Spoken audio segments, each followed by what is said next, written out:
Most senior candidates lose out on interviews for the same reason. They walk in trying to be impressive. And that's not what hiring panels are looking for though, especially not at the senior leadership level. Hiring managers are scared, but at the same time, they're also rooting for you to win. And that's the paradox. And if you do not understand what they're scared of, you'll keep getting, oh no, you were great, but we are moving on with other candidates. So in this video, I'll show you the exact mindset shift that turns these interviews from a performance into a risk reduction conversation. I'll tell you the 6 reasons why hiring managers are actually rooting for you to win. And then we'll talk about the 7 risks that you must address to win them over and succeed in the senior leadership interviews. And if you don't know me, I'm Varun Kirti. I own Volt Mentoring. We are a US-based company offering done-for-you jobs as a service for IT and tech leaders. We offer guaranteed placements, by the way. We have thus far landed thousands of senior leadership interviews over the last year and placed hundreds of directors, VPs, and C-suite executives. That's it. Let's crack right into it.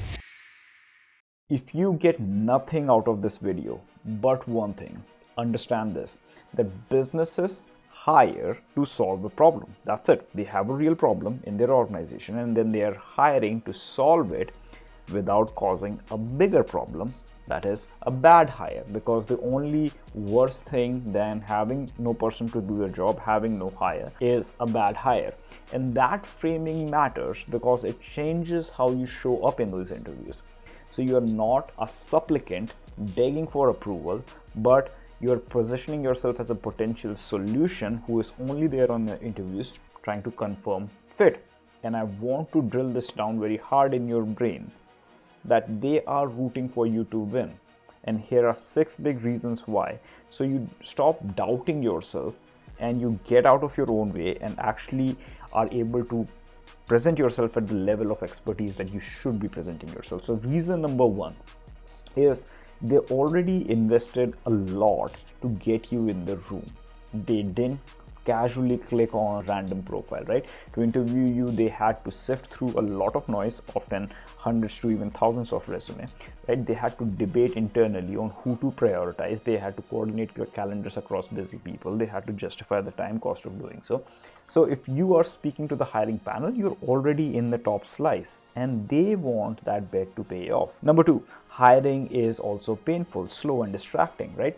So for the panel, the interviewing would mean like, hey, there are meetings stacked on top of their own real work that is going on, right? There's so much context switching with like interviewing in between. There are delayed projects. There's this fatigue of like, oh, it could be just that yet another candidate who gives a damn, right? So yes, they are hoping that you are the one, because a poor performing candidate means like, oh, they have to restart the loop all over again. More meetings, more delay, more stress. In plain language, they want it over with.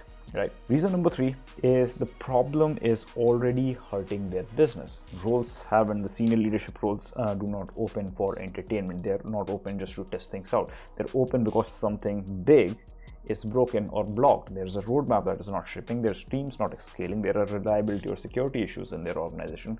There's chaos with stakeholders, right? There are retention challenges. You name it. They likely needed this solved yesterday. So when you show up to the interview, you're not interrupting them. You don't have to come across and give this energy of like, oh, thank you for taking the time to talk to me and just like let me dance and perform all this while. And now you are very likely relieving pressure. So go in with that mindset. You are actually helping them by interviewing with them, right? Reason number 4, they know that the perfect hire does not exist, which is very contrary to the popular belief that say like, oh, they're looking for unicorns, they don't want to hire normal people. No, most people, most panels have already accepted this reality that nobody will check every box, that the JD will be aspirational, the trade-offs will be required, right? They're not hunting a unicorn. They're hunting the best bet that is risk adjusted, right? And that's why I'll talk to you about a method of fit finding. That's the right model on how to approach in the senior leadership interviews. Number 5, internally, they need a win, right? Because hiring, especially for senior leadership role, is a team sport and also a political event. if you think about it, right? The hiring manager wants relief because they want credibility. HR and recruiting, they want to close out in a clean manner. Peers who want somebody who would not create friction. Execs want somebody who has the confidence that their org can deliver. Everyone looks better when they get the right hire. They want a win that they can defend. And lastly, number 6, rejection after all this thing is costly. It's costly for them, just not for you, right? And it's actually more costly for them if you really think about it, because when they don't hire someone, the cost isn't neutral. They're losing out on a strong candidate. You can go get another job. For you, it's more or less neutral if you have a strong pipeline of candidates. For them, it's not so much, because they're losing a strong candidate like you to a competitor. They're extending their contractors are working on your behalf. They're missing their target. They're losing the momentum. So if you are good, they'd rather not lose you. And so now, knowing these reasons, you can be absolutely sure that they want you to succeed. And please be. The only way you can do that is to act like a winner. Assume that they already like you, because they do. They will take you away from that very thought, that very mindset will take you away from the frame of like a performing monkey, oh, I have to impress them at all costs, to that of an expert. Now, having said that, now let's look at all of the fears they have, because while they are rooting for you to win, they are more interested in protecting their own organization from a risk that is a bad hire. A bad hire is worse than a no hire, right? And here are the top 7 fears that or risks that are running under the surface. Fear number 1, what if I make the wrong hire? This is the biggest risk, of course, right? Because at director VP level, making wrong hire is not just a small bug. It's a system level failure, right? They're gonna trust you to make millions, sometimes even billions of dollars in bid. They could lose all of that because of that, right? And when that happens, the morale drops, the attrition spikes, the delivery slows, the stakeholder trust erodes, and they might have to manage you out, which is brutal and slow, because they have to bring in somebody else, right? So they're actually thinking about it in the back of their head, like, hey, are you likely to cause a problem like this? And this risk needs to be addressed. Risk or fear number 2 is, will this person need heavy onboarding, or will they drive value fast? They don't expect magic on day 1, but they do want and do appreciate you being able to understand their context fast.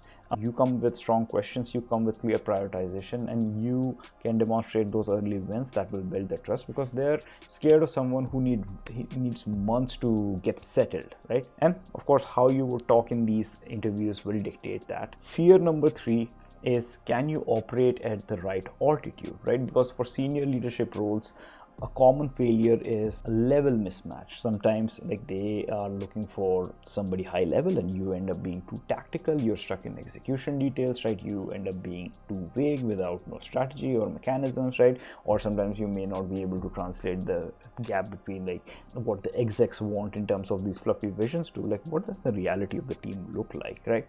And so they're scared that you will look good in conversation, but you will fail in the real world operating rhythm. Fear number 4 is, can you influence without authority? Modern organizations are of course going to be matrixed on, right?